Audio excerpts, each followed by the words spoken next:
I still hear his knocking whenever I walk past a dark window. I don't care how old I get, how much logic I throw at it. Nothing erases that Halloween night in my mother's building. I was 14. It was the year my parents had just finalized their divorce, and my dad was trying too hard to do the right thing by letting us visit Mom more often. Mom had moved into a cheap apartment block on the edge of Grayfield City. The kind of place where the elevator always smelled like cigarettes, doors never quite shut right, and the hallway lights flickered like they were stuttering out their last words. Her unit was on the 4th floor at the very end of a long, narrow corridor. Right next to the fire exit. That door will matter later. It was late October, 3 days before Halloween. The building was noisy, with kids running around in plastic masks, cheap decorations taped to doors, and someone blasting horror movies too loud. Mom's place was small but cozy, soft blankets, fake plants, and orange fairy lights she'd put up because, if people do Halloween here, we might as well join in. I was there with my younger brother Adam and my cousin Lena. Downstairs lived a boy our age, Tyler, who we'd met on earlier visits. It was Tyler's idea. "Let's play hide and seek in the building," he said. "Lights off. Only emergency lights. Whoever gets caught last wins." It sounded stupid and fun, exactly what we wanted. The rules. We could hide on floors 2 to 4. We are not allowed to go outside. No hiding in actual apartments. Stairwells, laundry rooms, and corridors. Allowed. The seeker counted in the stairwell with the light off. Tyler lost bubblegum, and became the seeker. He started counting on the 2nd floor stairs. We ran. Adam vanished down a side hallway. Lena grabbed my arm and whispered, "Top floor. End of the hall. No one's going to walk all the way there." We sprinted up to the 4th floor, feet echoing. That corridor was darker than the others. Only 2 working lights, both far apart. Mom's door was near the final light, and right beyond it, the fire exit. We didn't hide at Mom's. Too obvious. We slipped through the fire exit door, stepping into that narrow gray space between the stairwell and the back access door. It smelt like dust and rusted metal. The rectangular glass window in the fire exit door showed a slice of the 4th floor hallway. We could see if someone came. Perfect. Lena hushed me. We crouched on the steps, watching the thin strip of light. Silence. The game should have felt thrilling. Instead, the quiet settled wrong. No laughter. No footsteps. Just the hum of the building and some muffled TV. After a while, Lena whispered, "Maybe he forgot this floor." I peeked through the glass. That was the first time I saw him. Someone was standing at the very end of the corridor, past Mom's door, near the last flickering light. He was tall. Too tall. His head nearly grazed the ceiling sprinklers. He was facing our direction, but I couldn't see his face clearly. He wore a hooded jacket, the hood pulled low, and something shiny covered his face beneath the shadow. At first I thought it was just somebody, a tenant. I thought it might have been a Halloween mask. Then the light flickered. Each time it blinked, it showed me something new. On-off, on a face of polished white plastic. No cutout nose, no eyebrows, no features, just 2 round holes for eyes. He hadn't been there when we ran up. "Lena," I breathed. "Do you see that?" She pressed beside me, looked, and froze. "That's not Tyler," she whispered. The figure didn't move, didn't tilt his head. He did not shift his weight. He remained motionless, his back to us. He appeared to be fully aware of our location. "He's just messing with us," I tried. Then I saw his shoes. They were wet. Water? No. Darker. Thick. The liquid dripped slowly onto the floor. My skin crawled. Lena grabbed my wrist. "We're going back to Mom's now." We pushed the fire door open softly, trying not to let it slam. The second the metal squeaked, the man's head twitched. Just a tiny snapping jerk. Then he started walking. Slow steps, heavy, deliberate, towards us. We didn't wait. We bolted to Mom's door. I fumbled with the handle, heart pounding, while Lena hissed, "Hurry, hurry up." We tumbled inside and slammed it. I locked the deadbolt so fast I scraped my fingers. Mom looked up from the couch, confused. "What on earth?" "Some creep in the hallway," Lena said. "Probably in a mask." Mom sighed like we were being dramatic. "It's almost Halloween. People dress up. Stay inside. You'll be fine." We tried to laugh it off. We attempted to relax by watching TV. Tyler texted us, "Dude, where did you go? I'm still looking." So it wasn't him. Later, everyone went to sleep. Mom was in her bed, Adam was on the pull-out couch, and Lena was on a mattress near the wall. I couldn't sleep. Every creak made me think of the plastic mask. Around 2:30 a.m., I got thirsty. I told myself not to be stupid. I went to the kitchen. The corridor outside was quiet. The cheap blinds at the small hallway window rattled softly from the draft. While I gulped water, I heard it, tap soft, on glass. I froze. Tap. Tap. I turned. The blinds on the hallway window trembled, like fingers dragging across them from outside. We were on the 4th floor. There was no balcony.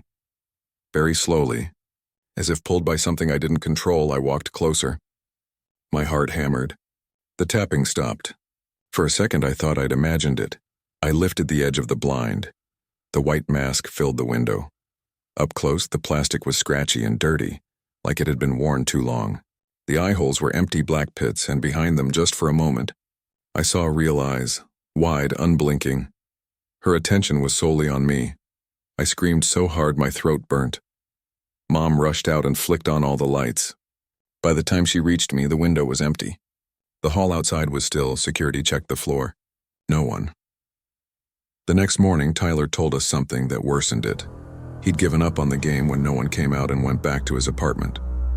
On the 3rd floor landing, he saw wet footprints. They led all the way up, to our floor. They guided us all the way to the end of the corridor. Right under that last flickering light, maintenance later said, "Probably some drunk in a costume. Happens." They never found him. To this day, I don't sleep near windows in October. And whenever a hallway light flickers, I still feel like if I look up, I'll see that mask at the end, waiting for me to open a door.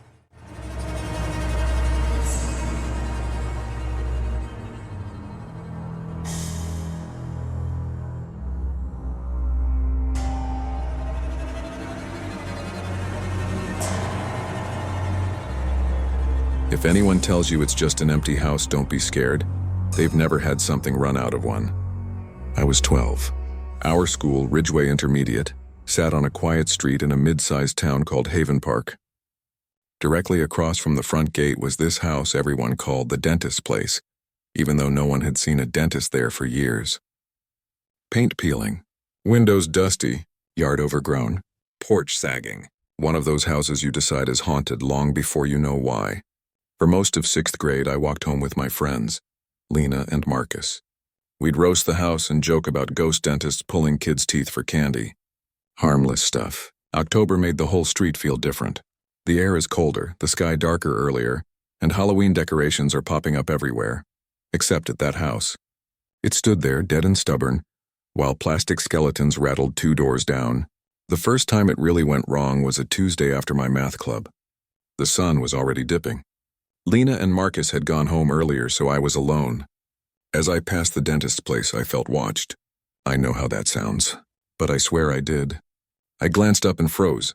Someone was standing in the front window, behind the dusty glass, a tall shape, shoulders too long, head bent slightly like they were trying to see me better. I couldn't see details, just a shadow.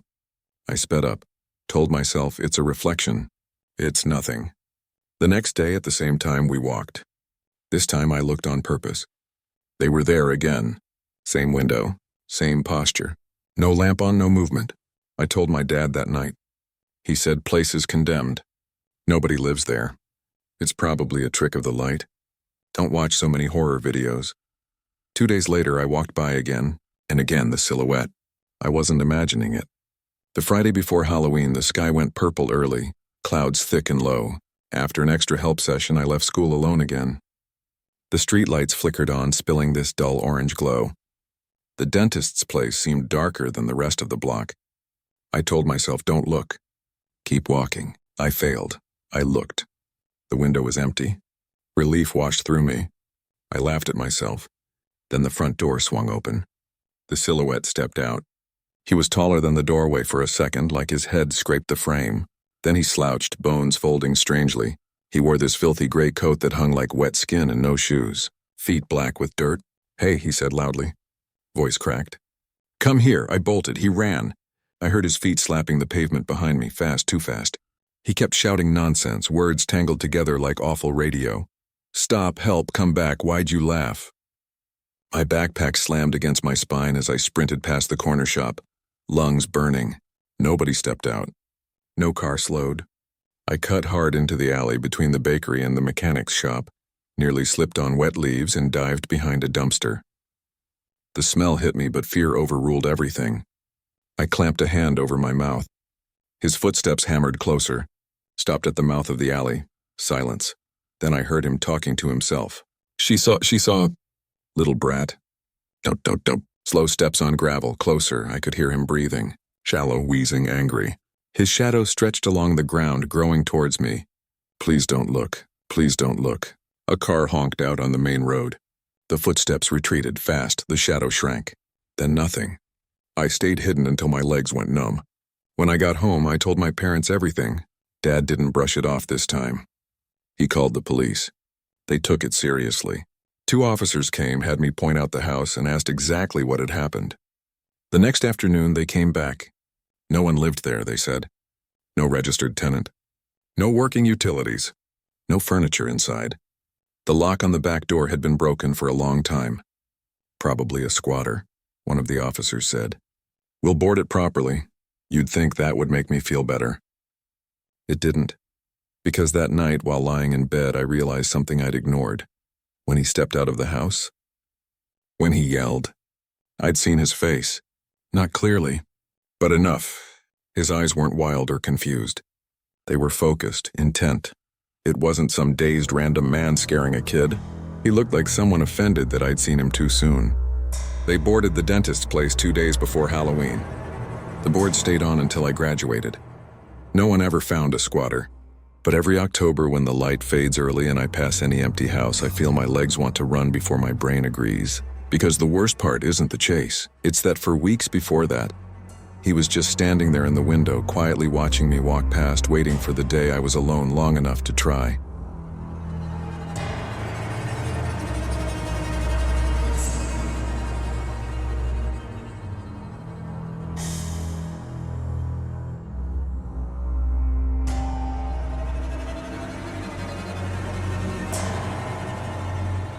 I've heard people say Halloween is just fun in our village now.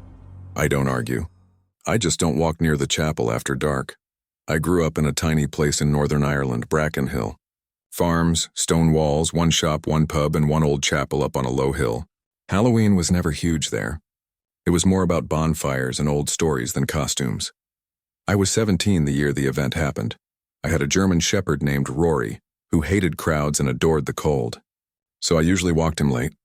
It was quiet, empty, peaceful. At the end of our lane, there is a narrow road that leads towards the chapel. On one side, open field. On the other, a cluster of old sheds and a long disused parish barn that locals always said was going to be renovated soon, and never was. On October 30th, the sky felt wrong, stars sharp. Air knife cold. Wind dead. Around 9 p.m., I took Rory up that road. He trotted ahead, leash loose. I liked that stretch. The crunch of leaves. The silhouette of the chapel cross, no one around. Halfway up, Rory stopped. Every fur on his back lifted. Low growl. He stared towards the barn. I squinted. The street lamp by the bend was weak and yellow, barely pushing back the dark.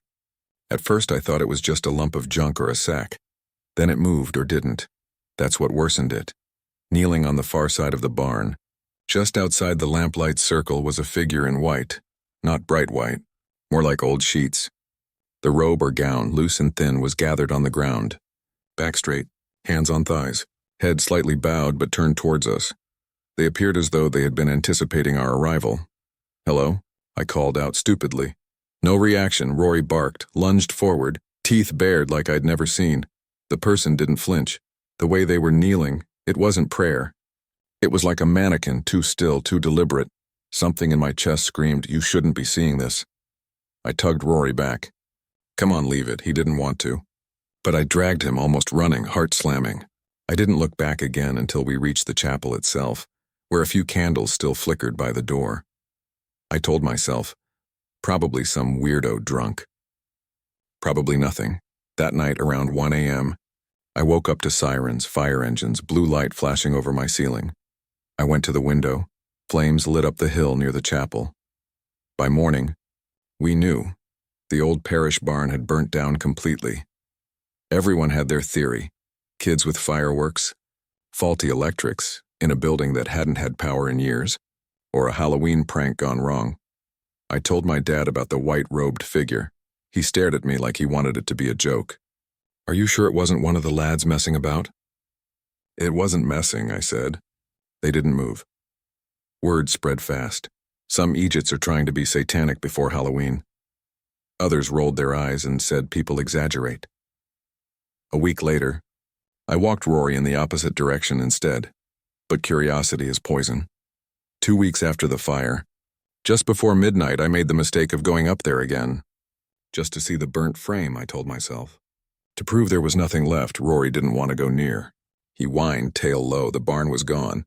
Only blackened foundations, twisted metal, and ashes scattered. I stood there shivering, breath fogging, and then out of nowhere, I felt it. The sensation of being watched from slightly above eye level. A prickle at the back of my neck, like someone was kneeling in the dark, just outside the reach of the broken lamppost. I didn't see anyone, didn't hear anything. But Rory stared at the exact same spot I'd seen the robed figure the first night. His teeth were out again. A growl rumbled in his chest. We left. I never told anyone the part that truly haunts me. When I'd seen that figure kneeling before the fire, their posture wasn't wandering, lost, or drunk. It looked like preparation. It seemed as if they were not hiding from the barn. They were giving it a blessing or a curse. And the way they were turned, just slightly head-angled toward the road, we weren't supposed to interrupt now. Every Halloween in Brackenhill, people carve pumpkins, kids knock on doors, and the chapel holds a family night. I stay home with the curtain shut, because if someone was willing to kneel in the cold for hours just to watch a place burn, I don't want to know what else they're patient enough to wait for.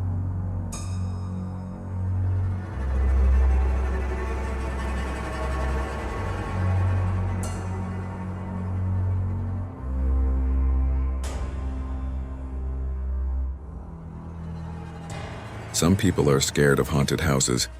For me, it's pumpkin patches. Last Halloween was supposed to be normal. I was 19 back home from college, and my friends decided we should go to Miller's Harvest Farm, our town's cute pumpkin patch and corn maze place. Photos, cider, cozy vibes. That was the plan. It was late afternoon when we arrived. Families everywhere, kids with painted faces, teenagers flirting by the hay bales. The air smelt like cinnamon donuts and damp straw. Orange everywhere. With us was my best friend Nora, her boyfriend Jay, and my cousin Finn. Miller's had 3 main things: pumpkin field, corn maze, a thin line of trees at the far back, where the property ended. "Bet you won't grab a pumpkin from the very last row," Finn said. "Bet I will," I shot back. We grabbed a wagon and headed deeper in. Each row we passed had fewer people. The laughter and music from the main area faded until it was just crunching leaves and the soft rattle of vines under our shoes. That's when I saw him, at the edge of the trees. At first glance, I thought it was one of those cheap scarecrows farms put up. Tall, skinny old hat, long coat. It stood half in shadow, arms down, head tilted slightly. Creepy, but whatever, I muttered. Nora frowned. Did they add a scarecrow this year? Jay didn't look. "Dude, pick a pumpkin so we can grab donuts." I tried to laugh it off. Still, the closer we got to the back row, the more wrong that figure felt. Scarecrows are stuffed. They sag. They lean with the wind. This one was too straight. I picked a big pumpkin near the end and turned back. The scarecrow was still there, same spot, same tilt. Then its hat twitched, not from wind. There was no wind, I swallowed. "Guys," Finn turned, squinted. "Probably a worker. Chill." We started pulling the wagon back. I couldn't resist one more glance. It was closer, not by much. Maybe a few feet nearer the first row. Still standing. Still staring. Except I'd never seen it move. We reached the halfway point and the sun slipped low. Shadows stretched long between the rows. Most families started drifting back to the main area. "Come on," Nora said. "Hot cider." We walked faster. I told myself, don't look again, it's just a prop, you're being dramatic. I looked. He was standing between two rows now, closer, hat low, face in shadow. Coat too long, brushing the soil. No visible hands. No visible feet. Like it was just placed there. Our wagon wheel hit a rut. The pumpkin bounced. Jay cursed. In that half-second pause, I heard it. A dry scrape, like something dragging over dirt behind us. I spun. Nothing moved. But he was closer again. This time, just a few meters away at the end of the row next to us, head cocked at an unnatural angle like a bird examining a bug. His face was wrong, not a pumpkin head, not burlap pail, too smooth. A shape where a mouth should be, either sewn shut or smeared dark. The eyes were just two shadowed pits. Keep walking, I whispered. Nora grabbed my arm. What is it? Just keep walking. We merged back with the crowd near the donut stand. Music, lights, warmth. My heart started to slow. I risked a final look past everyone's heads. Towards the rows. He stood at the edge of the patch now, still watching. I didn't see him move. We paid. Got in the car and everyone argued about where to go next. I sat in the back seat with my pumpkin and tried to shake it off. On the drive out, as we passed the field, Finn said, "Darn dude, look, your boyfriend's still there." I glanced out the window. He wasn't in the field anymore. He was by the wooden fence near the road, hat low, head turned towards our car as we passed. The last bit of sunlight caught his face for a second. It wasn't a mask. It looked too wet, like skin that didn't belong there, stretched over something that wanted to be taller than human. I told myself, some edgy teen in a costume, part of their haunted maze. You're not special. A few days later, out of morbid curiosity, I checked Miller's Harvest Farms page. They posted, "To all visitors, we've received reports of someone trespassing on the backfield in a costume not affiliated with our staff or attractions. Please stay in the lit areas and report any suspicious behavior. No photos, no name." I haven't gone back. Every October now, when leaves start to fall, I get this image in my head.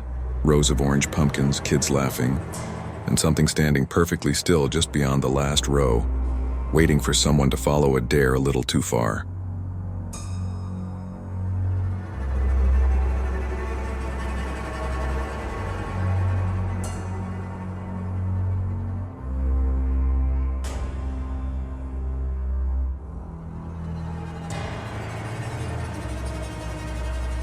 If I'd locked the door when the sign told me to, I'd never have seen his face.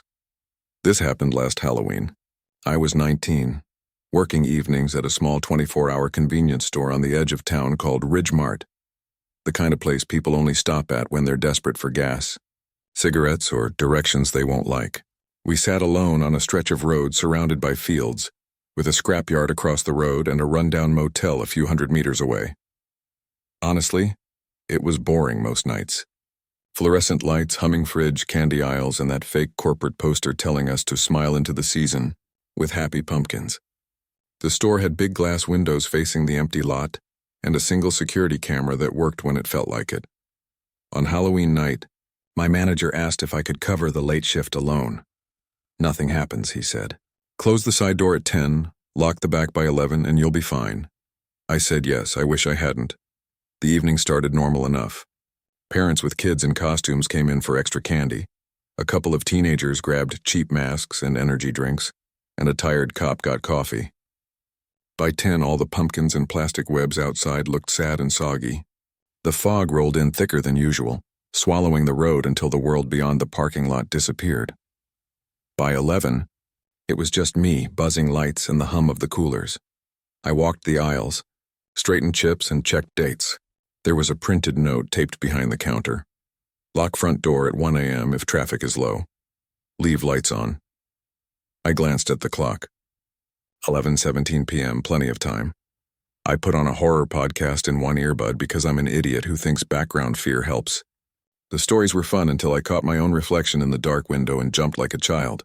"Relax," I muttered. At 11:32 p.m., the bell above the door jingled. A man came in wearing a cheap plastic skull mask and a black hoodie. I didn't flinch. It was Halloween and I'd seen worse costumes. He walked past without a word, slow, hands in pockets, headed down aisle 3. I watched a second longer than normal. Something about him felt off. The height? The way he moved? I couldn't place it. He turned the corner. Vanished from sight. I waited to hear footsteps rustling something. Silence. Sir, you need help finding anything? I called. No answer. I walked around the counter. The store suddenly felt too quiet. My sneakers squeaked on the floor. Aisle 1. Empty aisle 2. Empty aisle 3. He wasn't there. I checked the bathroom door.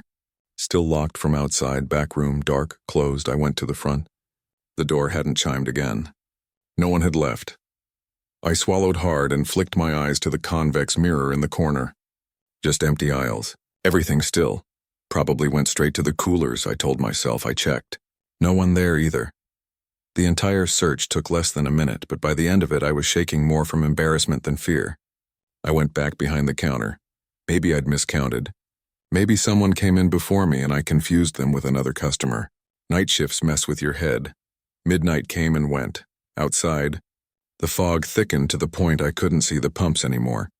Just a dull halo from the overhang lights. 12:18 a.m.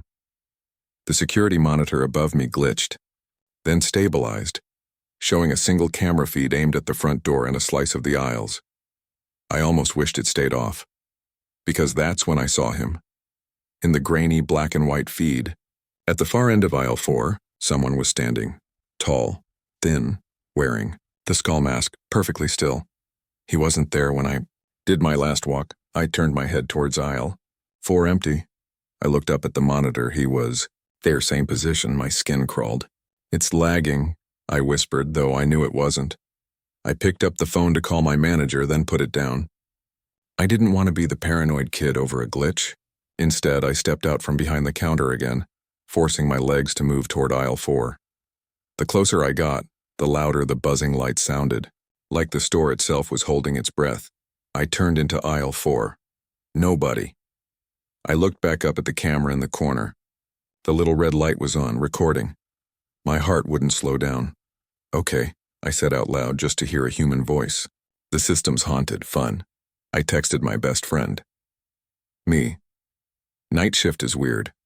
Camera showing stuff that's not there, lol. He replied with a laughing emoji and a ghost. I forced a laugh. 12:39 a.m. The bell chimed again. I jerked my head up. A woman walked in. Mid-40s, hair in a bun, motel key in hand. She grabbed a bottle of water and some gum and smiled tiredly. Quiet? She asked. Very, I said. You should lock that door early, she joked. Fog's gross. She paid and left. The bell chimed. Her car drove off, red taillights disappearing into pale. Nothing. The emptiness that followed felt heavier. I checked the instructions. Again. Lock the front door at 1 a.m. I decided I'd do it at 12:50. Close enough. Who'd complain? 12:46 a.m. I was scrolling on my phone when a soft sound made me freeze. A tap on glass. Not the bell. Not the hum. A finger maybe on the front window. Tap slow. Deliberate. I looked up. From inside the store, with all the lights bright, it was hard to see clearly outside. The fog made the glass a dim, smeared mirror. At first, I saw only my reflection behind the counter. Then, behind my reflection's shoulder on the glass, 2 dark circles appeared side by side, eye sockets. The top half of the skull mask slowly came into focus on the other side of the glass, pressed just close enough that I could see its hollow eyes. He was standing right outside the main window, not at the door, face aligned with mine, unmoving. I didn't breathe. We stared at each other, me alive, shaking. Him with a white death grin in the fog. I forced my hand to reach under the counter, fingers fumbling for the panic button I'd never had to use. I didn't press it. Something colder than logic whispered, "If you look away first, he'll move," so I held his gaze, his head tilted, slowly to the right. Then he lifted one gloved hand and tapped. Again. Tapped right where my face is. Reflection was. My thumb slammed the panic button. Clicked. No siren, no noise. Just a silent alarm signal. He didn't react. Instead, he stepped away from the window and walked toward the entrance door. Not toward his car, there wasn't one. Just toward the door. The bell didn't ring. I couldn't see him anymore from that angle. The monitor flickered.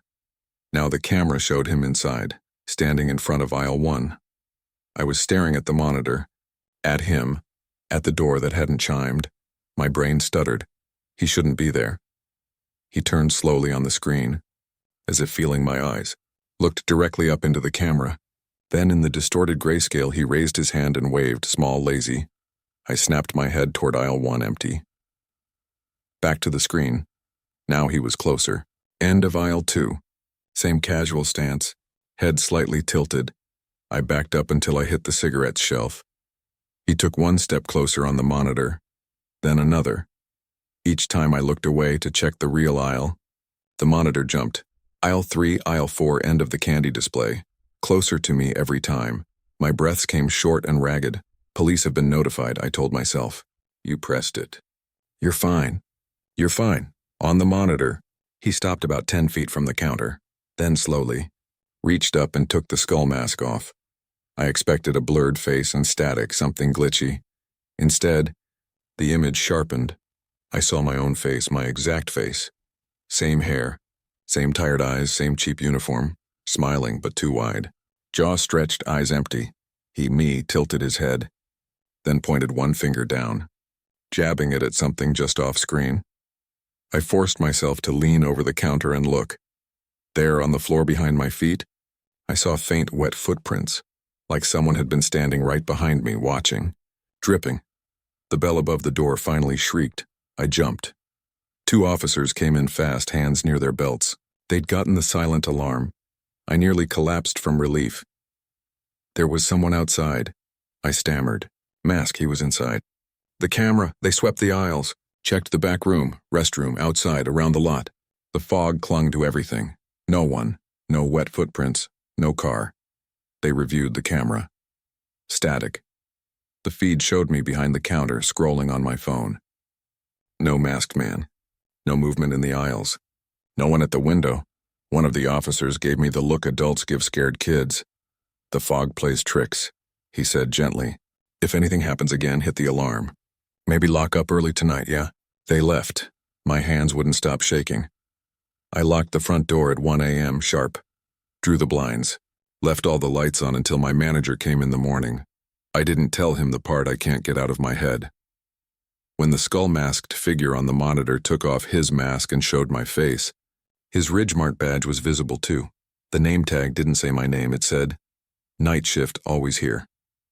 I don't work there anymore. But every Halloween, when the fog comes in and I pass any place with big glass windows and bad lighting, I catch myself in the reflection and wonder, if I stare long enough, will I finally see which side of the glass I'm really on?